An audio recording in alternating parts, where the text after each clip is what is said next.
couple of weeks ago, I went ahead and got myself the Zeon's Rush starter deck for Gundam card game special edition, which came with the Gundam Assemble miniatures.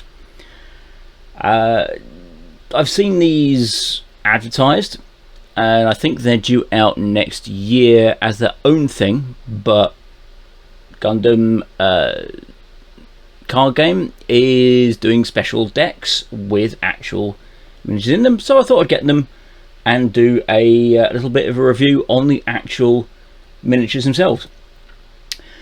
The miniatures themselves are fairly simple monopose plastics, mildly soft. I think it's definitely hard plastic, but it's got a little bit of give to it. The kits are very self-explanatory. They're very much in the style of the larger Gunpla, only obviously much more simple because they're a lot smaller and a lot easier to assemble. Now, it does say on the box, when you look at it, it says this product does not include any tools. So, pair of clippers is generally advised for getting these out. Although I think if you happen to have the mega-sized Gunpla kits popper tool, I don't know what the proper name for it is. But the tool you get with them is one that you can just kind of lever out the parts with. You could probably do that on these. I didn't experiment with it, but most likely you probably could if you really wanted to, but you would be risking breakage in places because it's like, you know, obviously all connected from multiple different angles. I got the Zeon one because I like Zeon. As simple as that. I'm a Zaku lover. I like my Zakus. As I said, the kits themselves, very much monopose, although there is a little bit of option on the Zeon kit to actually switch around the odd part here or there. Mainly you can switch around the head parts, because that's all just a standard socket. It's you have the faceplate, and then you have the top of the head that goes through. It's got the peg on it, then it connects to the body. So very easy to do on that front. Possibly the I think the Rocket Zaku and the this Command Zaku, you might be able to swap around the torsos with those, so you know, different torsos, different legs. Again, didn't experiment, but they've got a very similar kind of connection there, so you may be able to get away with it, but I probably wouldn't try it myself. Arms are not really interchangeable, but if you do a bit of cutting, you can make it work. The left arms, there are two types of left arm. There's straight left arm, slightly bent left arm. The two straight ones can be swapped over, but there's not really a lot of point because it's the same mold. And the slightly bent one doesn't really fit in, so again, if you want to do some customization on it, you would have to do some cutting to actually make it fit the actual frame. Main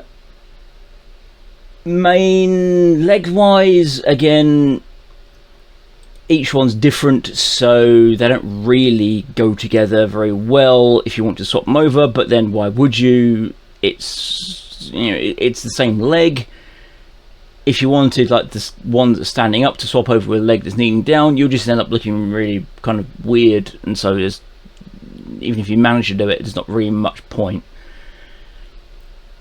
Kits themselves go together very, very easily. They are just push fit. They do not require any form of glue at all. And the bases have all got a hole on, so you just put the peg in the hole and then build up from there. You don't even need instructions. You can just look at the parts and go, well, that's the arm part, that goes in that socket. That's the shielded part, that goes in that socket. Build the head, pretty self-explanatory. In the socket for the head, body goes on the legs. Job done. Very, very easy to build. Slight oddities I found looking at it is on the standing, the command Zaku. It's supposed to be a,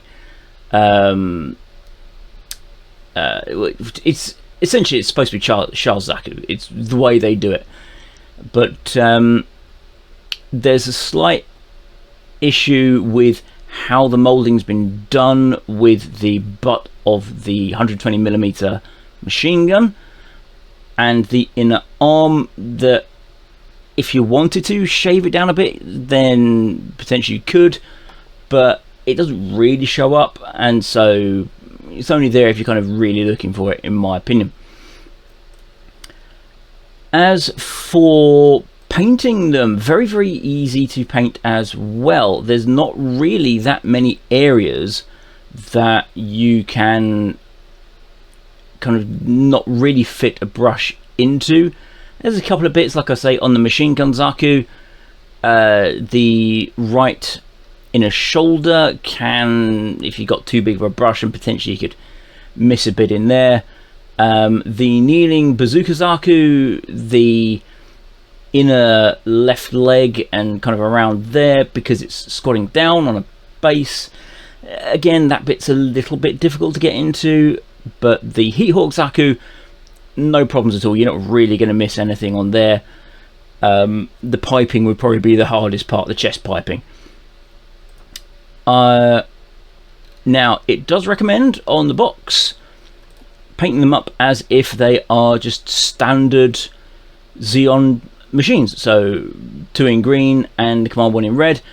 I did mine as Desert Zakus, which you should be able to see now, providing I've edited this all up correctly.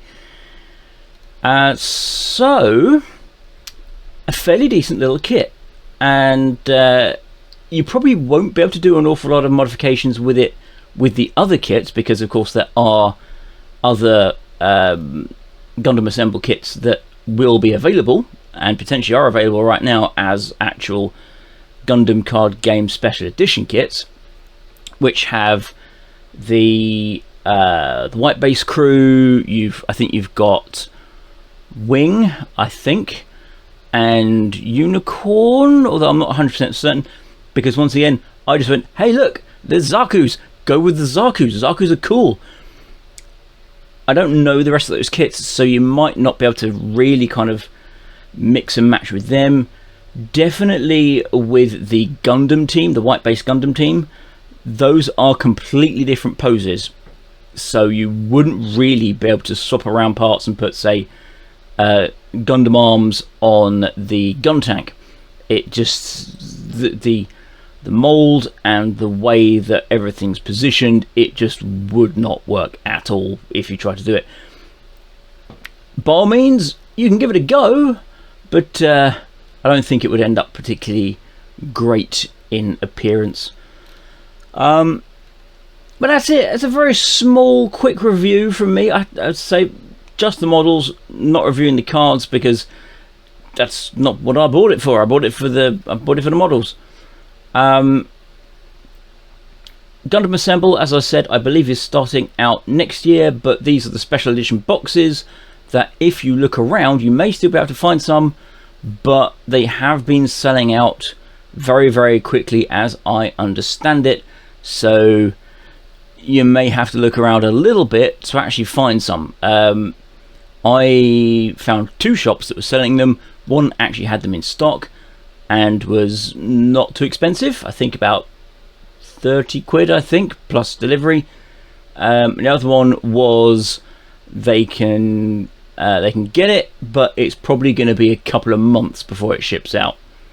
So look around, see if you can find them.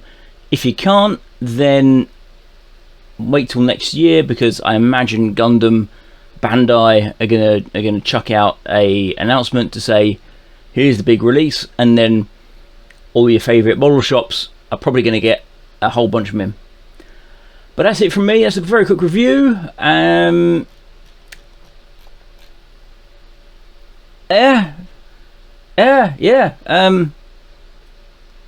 Cheers, and have a good day.